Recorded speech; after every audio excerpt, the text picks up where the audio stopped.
Toronto City Council will continue its efforts to strengthen partnerships with other orders of government, local institutions, and community organizations, as well as the public and private sectors, to honor and protect the rights of all Aboriginal peoples.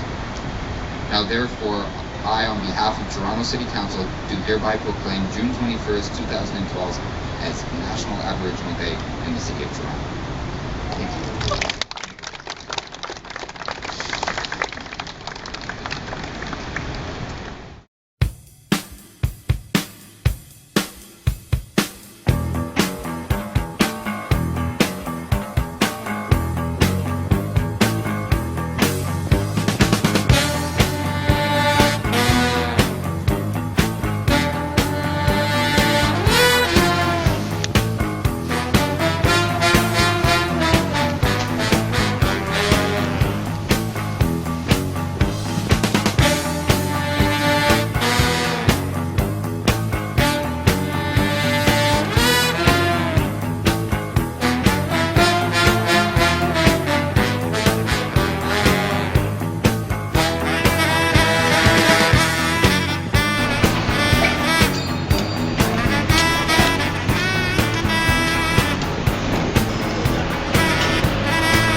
I just emancipated the Muppets.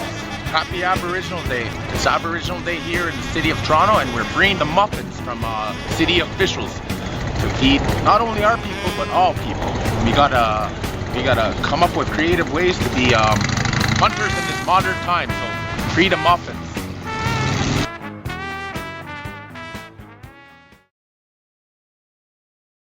Chasing shadows, he noticed others around him doing the same. Just putting to it a better name. Looking in all the wrong places for none of the right things. We're looking in none of the right places for all of the wrong things. And so nothing seemed to last forever, waiting to not last forever.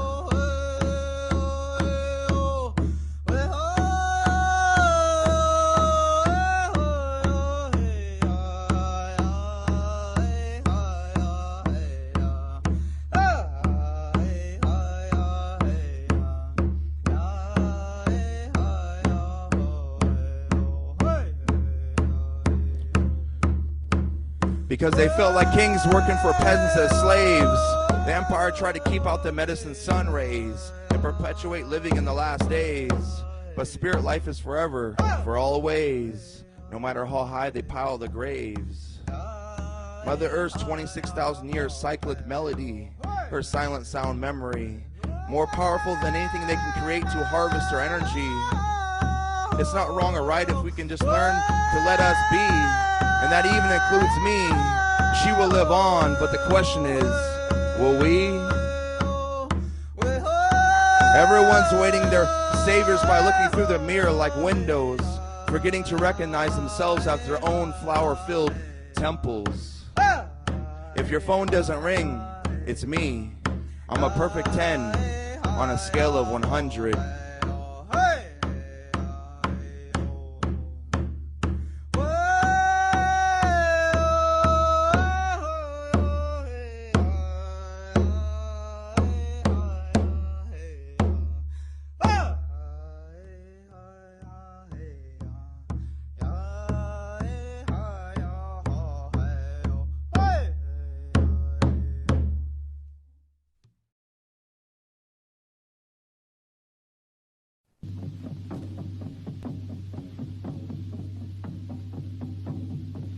Teach 'em, pale-faced brother, all about Red Man.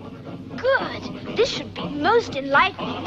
What makes the Red Man red? When did he first say ugh? Why does he ask you how? Why does he ask you how? Why does he ask you how? Once the engine didn't know all the things that he knows now. But the engine he should learn. They would pay the bill. And written in history, our people are known as the Good Credit Indians. And the Credit River that you drive over on the QEW, that's where we were settled before until 1847, and we moved to where we are today. Lifestyle didn't fit. we became new credit. And this area is called old credit to us. So, so as the First Nation, we're a nation of people. We have a culture, language, traditions. We have a land base, and that we have, we're a little, the definition of a nation and a country, we're a little short on army. But,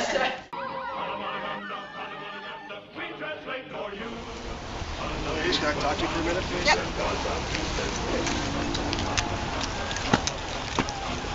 Not his story. No, I'm gonna listen. He said that he asked you guys where you were going, and you said to him that you don't need to ask me any question where I'm going. He came to us and said... I'm going to finish what he said. First of all, he's asking you a question. He has every right because the grounds are closed. We're only letting you in here because of the fact it's raining. Nobody's allowed in the grounds. But if he's asking you, if he's asking you where you're going, you just have to say to him, we're going to the Aboriginal, and he would have said no problem. But that's the difference. That's his theory, and that's, like, you know, I'm listening to you guys. I'm sorry, but why are the grounds closed if you have an event here going on? Hang on a second. This event is not in on the grounds. The event is outside. One reason why we're letting you into this fort is because it's raining outside.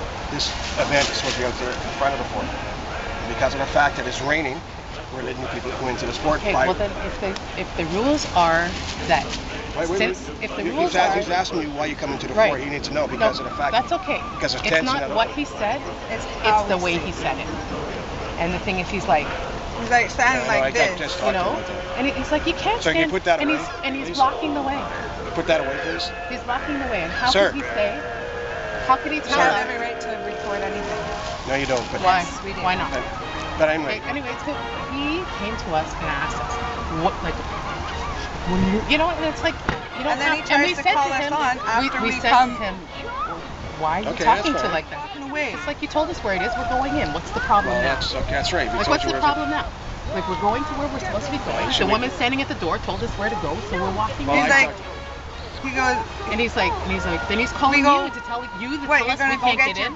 Do we look threatening to you in any way? Did we look threatening to you in any way? No, I want to know what's his story and your story because it's two different stories, right? The two of us don't look threatening in any way. And I'm just trying to figure out what's going on. Now I told him, I said, listen, yes, you have a right to ask anybody that comes in this ground because it is closed. Yeah. We're only open the gates because it is raining and it's thunder and lightning, so we decided to move from the front to the barracks. That's it. Because we have two other functions. We have another function and another 40 people in the other barracks. We just got here. We don't know that. But he doesn't need to be aggressive about it. That's for sure. No, he doesn't. You know what I mean? He just had to ask him nicely. And he doesn't have to call on women. He doesn't have to talk to us like that. There was no need for him to talk to us like that. None. Well, go get your backup. Like, what, you're trying to call us on to fight or something? Well, yeah, because his story is different from your story, but I didn't know he went that far. But he was yelling at us all the way down to the gate. There was a young lady there watching it all, so she told me she said something, and so I'm gonna aggress him a bit. Anyway, enjoy yourself, have some fun.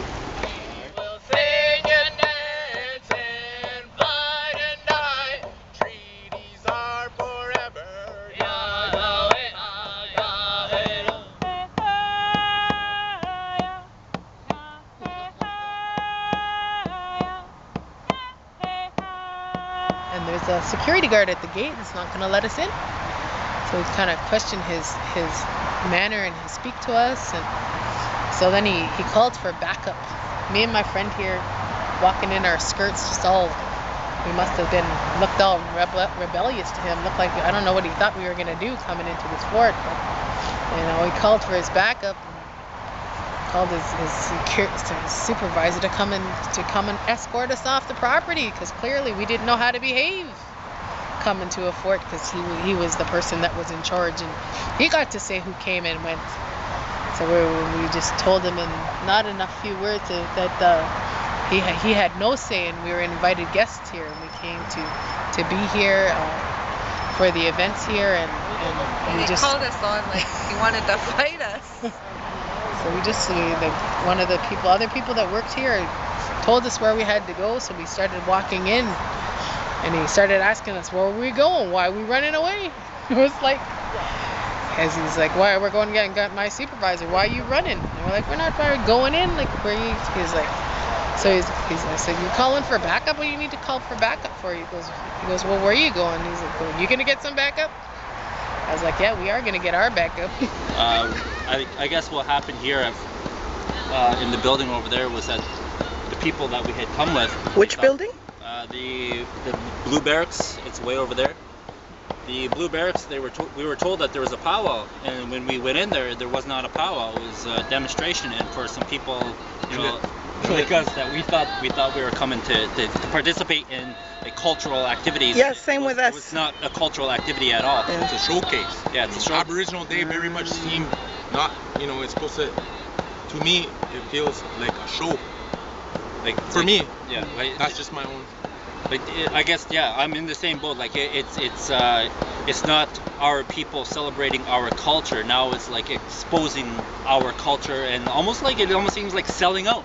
And I was kind of a little bit upset and embarrassed by what was going on there when they were explaining the history and the Mississaugas of the New Credit, when they were talking about the Three Fires Confederacy and the Haudenosaunee people and the Potawatomi and the Odawas and the Ojibways, and they talked about how this is Mississauga territory, and it's like, no, they